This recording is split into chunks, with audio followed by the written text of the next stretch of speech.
Announce பண்ணினா நாங்களும் மக்களை ஒழுங்கு பண்ணி வருவோம். அடுத்தது வந்து இன்றைக்கு கவர்னர் ஆஃபீஸில் வந்து கொஞ்சம் க்ரௌடாக தான் இருந்தது. எழுத்து மூலமாகவும் கொடுக்கணும். நாங்கள் நிறைய பேர் எழுத்து மூலமாக தான் எல்லா டாக்குமெண்ட்ஸும் சப்மிட் பண்ணியிருக்கிறோம். இன்றைக்கு நன்றி கேடி தங்கச்சி. நான் எழுத்து 3 மொழியிலையும் எழுத்து மொழியில கொண்டு வருவேன். எழுதி தயார்படுத்தி கொண்டு வருவேன். நீங்க எனக்கு வந்ததில் சப்போர்ட் பண்ணி இன்றைக்கு அடுத்த திங்கக்கிழமை அந்த அவசரமான தேவை இருந்தால் இந்த 5 நாளைக்குள்ள ஒரு நாள் ஆரம்பிட்டு சொல்லியிருக்கிறேன். அப்ப இன்றைக்கு தான் ஏஓ அவர் அந்த கே கருணாகரன் தான் ஏஓ இன்றைக்கு வந்திருக்க பிஆர்ஓ வந்திருக்கிறார். அப்ப அவர் வந்து என்னன்னு சொல்லி சொன்னால் அந்த 5 அவசரமான இது இருந்தால் இந்த 5 நாளைக்குள்ள டேட்டோட தருவோம்னு சொல்லி சொன்னேன். டேட் எனக்கு தெரியல.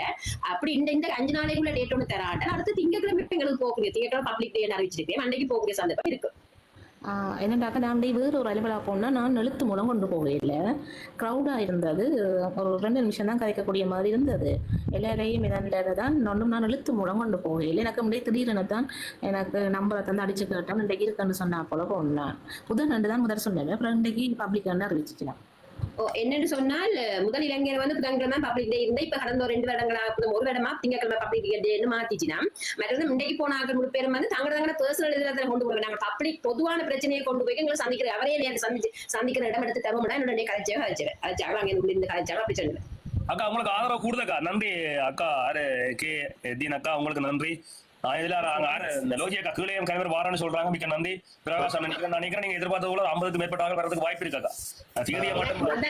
எனக்கு ஆக்கள் வருவீனம் இந்த இதுக்கு வந்து எல்லாருக்கும் நான் நன்றி சொல்றேன். ஆக்கள் வருவீனமான எனக்கு அந்த ஆக்கள் எல்லாம் ஒன்று சேர்த்து தரேன். போன் நம்பர் யார்ட்டு தொடர்பும் எனக்கு இல்ல. நான் உங்களோட இதுல வந்து கதைக்கிற மாட்டேன். வேற யார்ட்டு தொடர்பும் எனக்கு இல்ல. அப்ப நீங்க தான் அதுக்காக நான் சேர்றதுக்கான முக்கியமான நம்பர்களை முக்கியமான ஆள் மட்டுமே பாவீங்க என்றால் வந்து இது உள்ளால காட்சி என்றால் நல்ல பிரச்சனை லோஜிய காக்கும் அதால பிரச்சனைகள் வரக்கூடும். அதை பார்த்து செய்யுங்க வந்து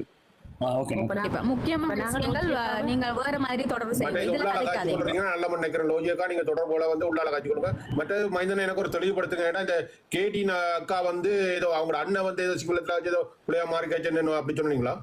இல்ல அவர் இல்ல இந்த அண்ணா அவங்களோட ஹஸ்பண்ட் கணவர் வந்து கதைச்சிருந்தார். சிங்கத்தை கதைச்சிருந்தார். அக்கா என்னன்னா எனக்கு நேற்று அக்கா வந்து ஏகேடி பார்ட்டி மெம்பர்ஸ் வந்து சூ மீட்டிங் வந்து அரேஞ்ச் பண்ணி ஏதோ கதைச்சிருக்காங்க. அந்த பணத்தை குரூப் சூ மீட்டிங் நடந்திருக்கோம். நாங்கள் கனெக்ட் பண்ண முடியல, ட்ரை பண்ணினாங்க, முடியல ஜூமுக்கு. அந்த சூ மீட்டிங்ல அவங்க வந்து கதைச்சுக்கிறாங்க. பேட்டா வந்து டாக்டர் அர்ச்சனா ராமநாதன் அர்ச்சனா வந்து இஸ் லைக் மனநோயாளி என்றும் கோமாளி என்ற மாதிரியும் அவர் கதைச்சார். ஷான் அண்ட் மிஸ்டர் ஷான் அவர்கள் வந்து AKD party I think Middle East coordinator Shan அவர்கள் வந்து இது சம்பந்தமா இப்படி ஒரு சிங்களத்துல இப்படி பேசினதா வந்து ஒரு தகவல் வந்திருக்குது கேட்டு தான் சொல்லியிருந்தாங்க. But is true R not true I don't understand. But இதை விஷயத்தை கிளியர் பண்ணணும் போது நின்றவங்க சொல்லியிருந்தாங்க இப்படி கதைச்சிருக்காரு அப்படி என்றும். அவர் வந்து முன்னுக்கு பின்ன முரணா கதைக்கிறார். நேரத்துக்கு நேரம் மாறி கதைக்கிறார். அவர் அண்டர்ஸ்டாண்ட் பண்ண முடியாம இருக்குது. அவர் வந்து ஒரு மனநோயாளி என்ற மாதிரியும் அது வந்து இருக்கு. 1 மினிட் தம்பி. அது என்னன்னு சொன்னா அந்த யூடியூப் நியூஸ்ல வந்ததுதானே இவர் நீதிபதி என்று சொன்னா அவர் ஒரு பெரிய ஆள். அவர்கிட்ட இவர் மன்னிப்பு கேட்டது அது நார்மல். அது ஒன்றும் சீரியஸ் கிடையாது. அதுகளை வச்சு கமாண்ட் பண்ணி தான் ஒவ்வொன்ற கோத்து சும்மா தேவையில்லாம சொல்றாங்க. நீதிமன்றத்தை